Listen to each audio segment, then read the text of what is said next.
जय मां सीता जय श्री राम भक्त हनुमान। मन से जपना राम का नाम, हनुमान बनाएंगे बिगड़े काम। जय मां सीता जय श्री राम भक्त हनुमान। श्री गुरु चरण सरोज रज निज मनु मुकुरु सुधारी।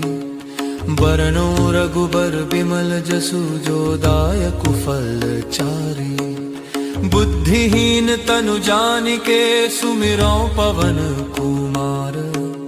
बल बुद्धि विद्या देहु मोहि हरहु कलेश विकार। जय हनुमान ज्ञान गुण सागर, जय कपीस तिहु लोक उजागर। जय हनुमान ज्ञान गुण सागर, जय कपीस तिहु लोक उजागर।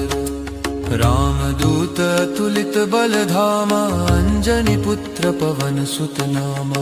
महावीर विक्रम बजरंगी, कुमति निवार सुमति के संगी। कंचन बरन विराज सुबेसा, कानन कुंडल कुंचित केसा।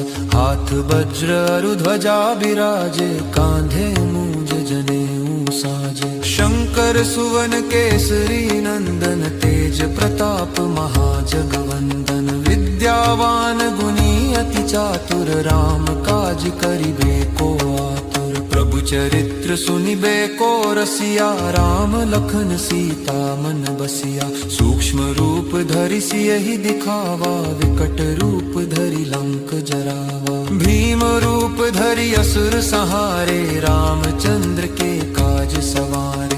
लाय सजीवन लखन जियाए, श्री रघुबीर हर्षि उर लाए। रघुपति कीन्ही बहुत बड़ाई, तुम मम प्रिय भरत ही सम भाई। सहस बदन तुम्हरो जस गावे, अस कहि श्रीपति कंठ लगावे। सनकादिक ब्रह्मादि मुनीसा, नारद सारद सहित अहिसा। जम कुबेर दिगपाल जहाते, कवि कोविद कहि सके कहाते। तुम उपकार सुग्रीव ही कीन्हा, राम मिलाय राजपद दीन्हा। तुम्हरो मंत्र विभीषण माना, लंकेश्वर भय सब जग जाना। जुग सहस्त्र जो जन पर भानु, लील्यो ताहि मधुर फल जानु। प्रभु मुद्रिका मेलि मुख माही, जल ढिलांगी गए अचरज नाही। दुर्गम काज जगत के जेते, सुगम अनुग्रह तुम्हरे तेते। राम दुआरे तुम रखवारे।